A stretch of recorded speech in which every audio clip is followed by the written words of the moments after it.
Hello everyone, welcome to my channel. Today I'm going to discuss with you two of the most celebrated equations in the history of science, in particular in the history of physics.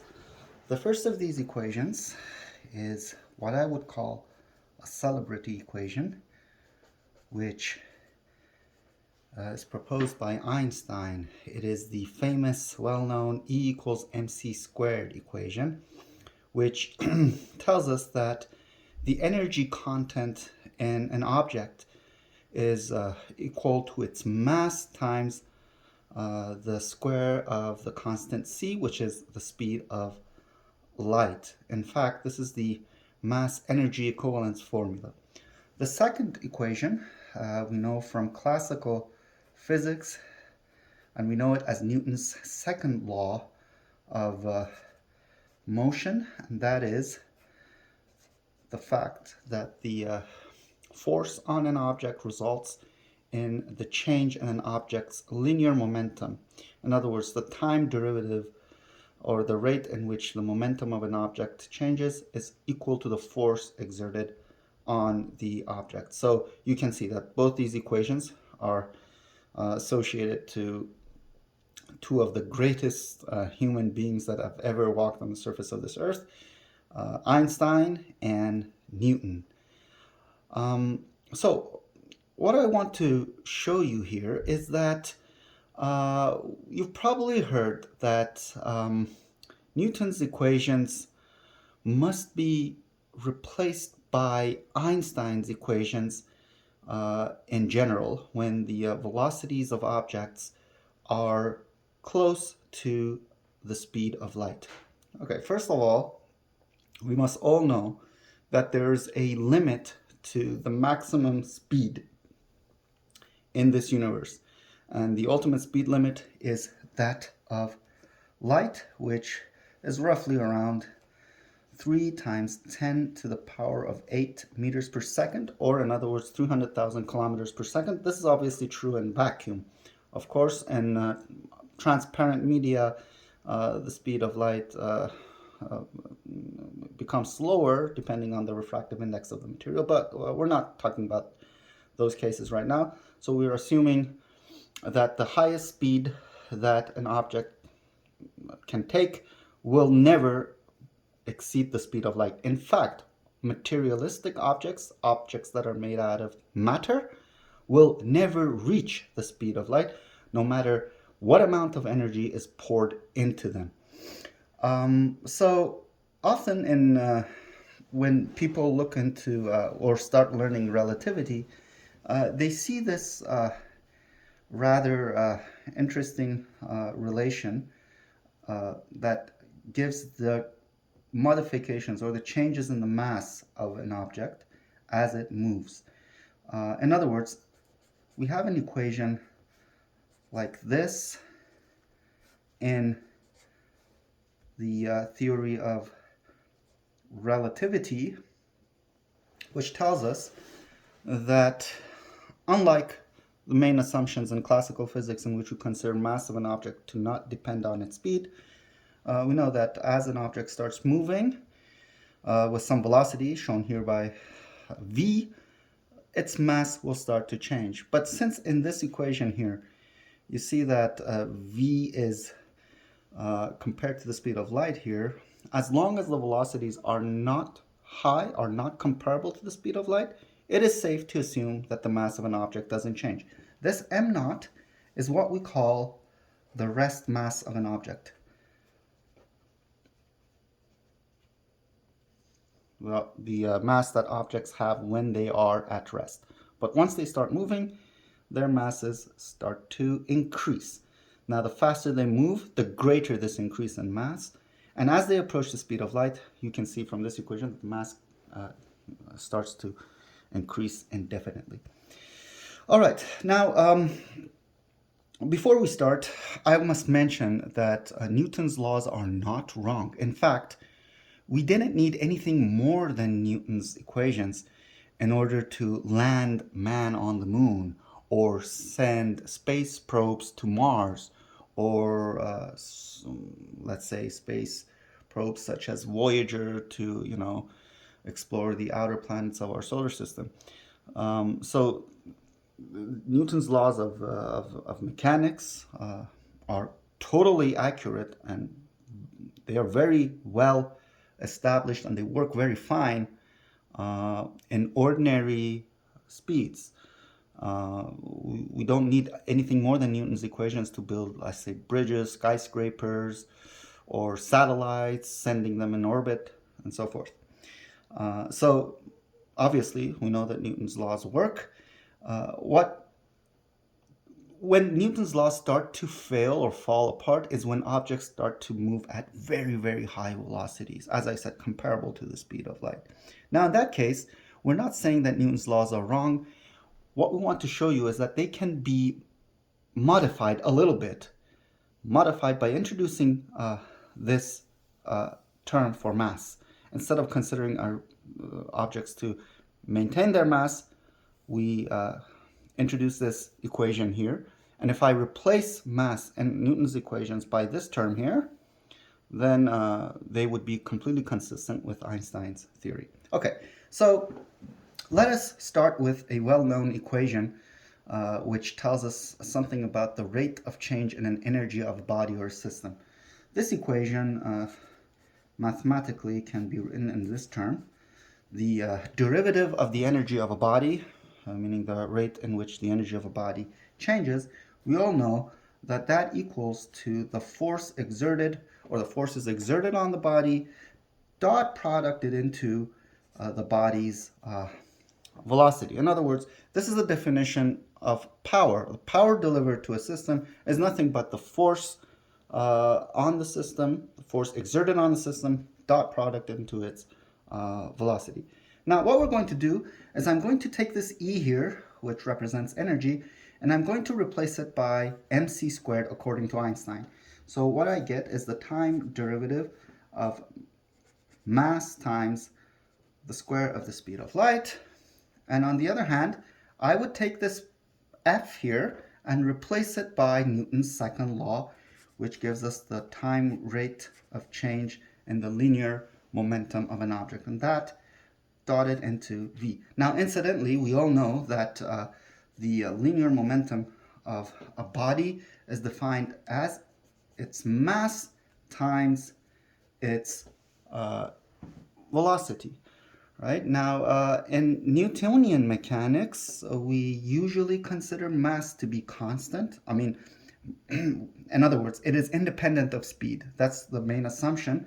And therefore, if I take the time derivative of the linear momentum, I end up with the time derivative of m times v. And since mass is assumed to be constant in classical mechanics, I can bring out the mass and write this as the time derivative of velocity times mass, which obviously is the definition of acceleration. And this leads us to the familiar Newton's second law that you probably have seen in textbooks. Okay, but I'm not going to consider this case today. What I'm going to consider is the fact that mass does not remain constant. In fact, it changes based on the speed or the velocity of an object. All right, in that case, if I look into this equation here, the left side of this equation, I know that the speed of light is a constant, so I can bring it outside of the derivative symbol and end up with the time derivative of mass. So I'm assuming that mass would change, so I'll keep it this way. And on the right hand side, I'll just swap these v and dp dt, and I'll write it as v dot ddt of the momentum, which I can use its definition and replace it by m times v. Great. Okay, so at this point, what I'm going to do is I'm going to multiply both sides of this equation by a constant factor. Namely, I'm going to multiply both sides of it by the factor 2m. You'll see in a moment why am I doing this. So I get 2mc squared dm dt, and that will be equal to 2mv dot d dt mv. All right. Now, the reason I did this is because if I take the time derivative of, let's say, m squared, right? According to the chain rule from differential calculus, that would give me 2 times the mass times the derivative of mass with respect to time, right? So by writing this in this form, I can actually take this left-hand side and write it like this: c squared times the time derivative of m squared. Likewise, we can do the same thing. We can show that this right-hand side of this equation can be written in terms of the time derivative of mv dot mv, right?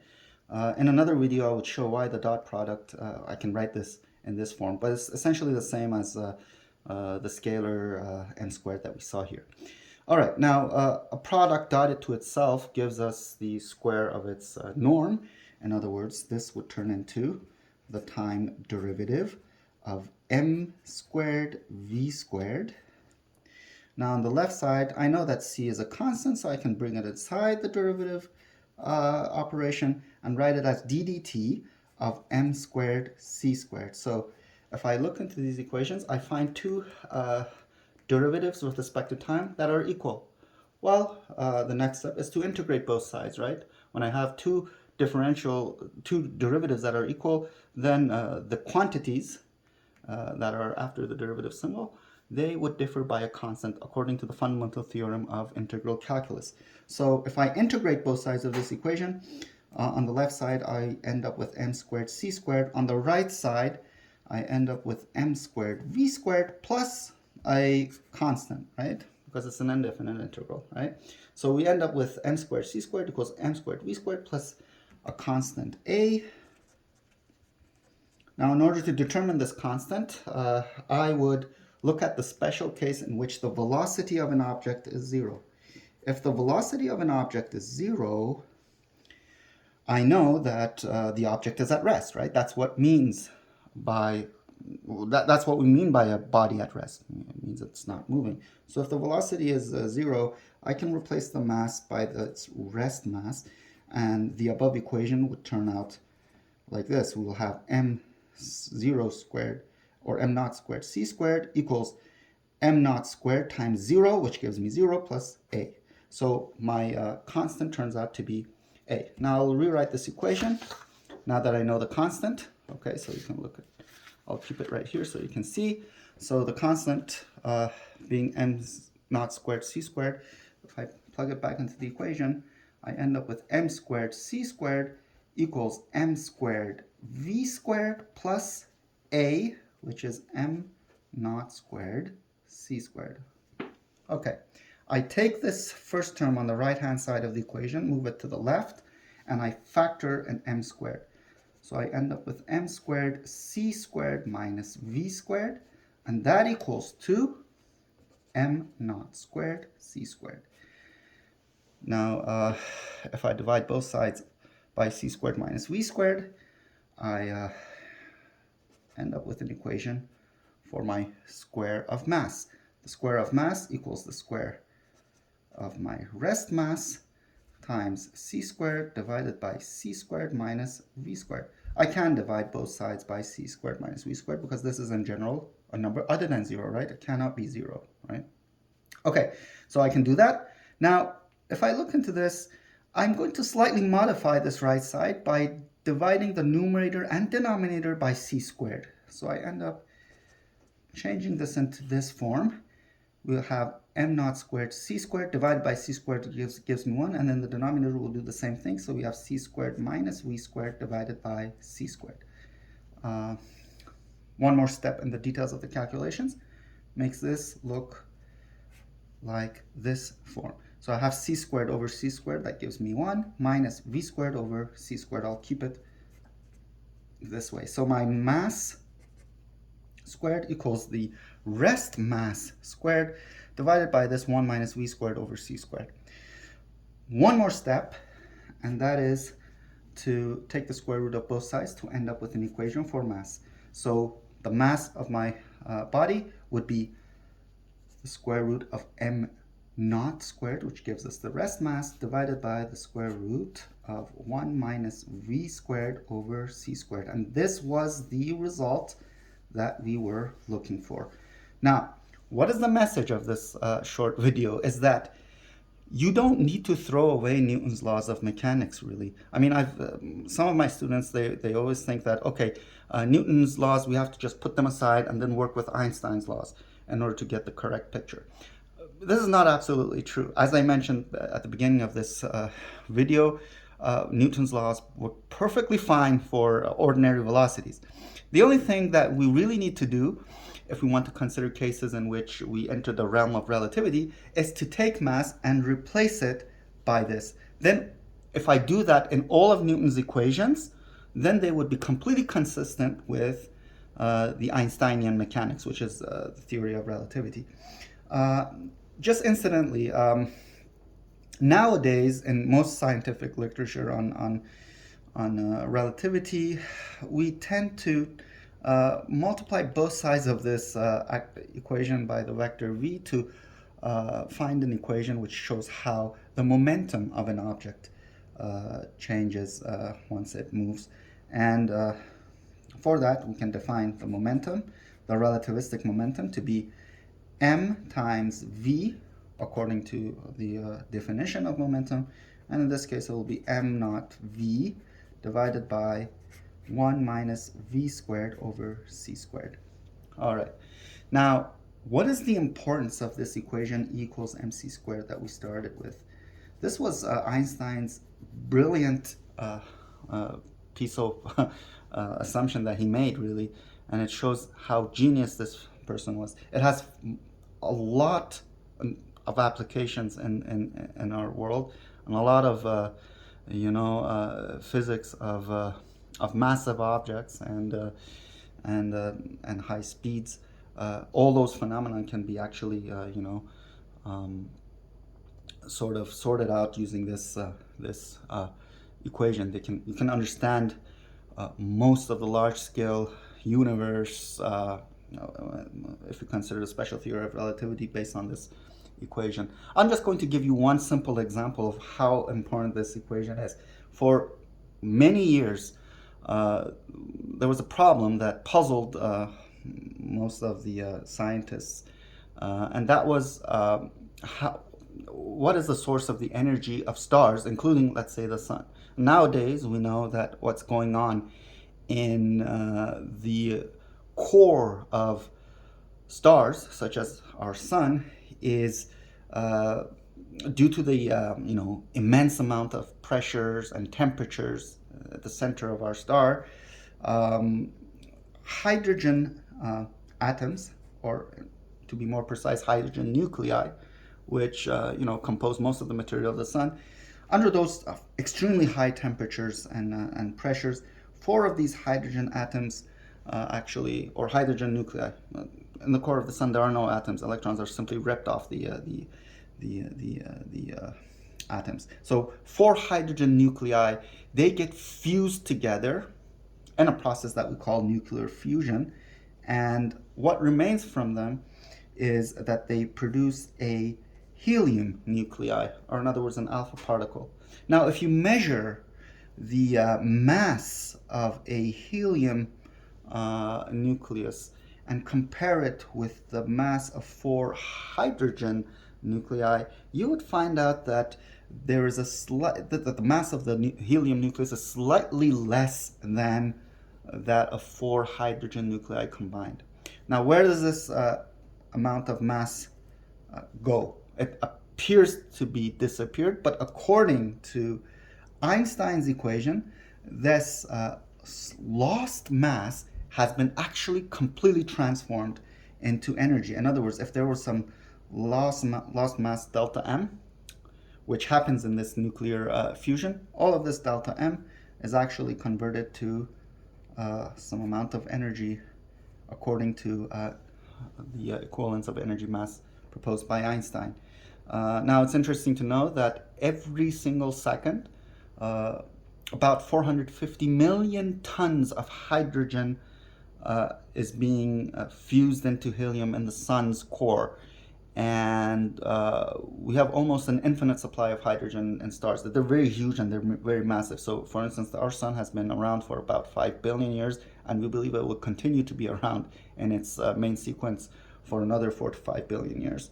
And this actually is the source of sunlight. This is what makes stars shine, and eventually what derives all other forms of energy on planets that are around the sun, such as like the winds and everything, including life. You know that plants use sunlight to, do photosynthesis, and then so all the sources of energy that we're familiar with is coming from the sun, is coming from sunlight, and the process behind the generation of light and the core of all the stars in the universe and all the galaxies is this simple process, which can be understood in terms of the very well-known famous equation E equals mc squared. All right, so I hope all of you have learned something from this short video. Please feel free to give me your feedback, leave your comments in the comment section, and if you have any criticism or any suggestion that can help actually improve these short videos and lectures on physics, I would be glad to hear. So until next time, take care of yourselves, and bye-bye.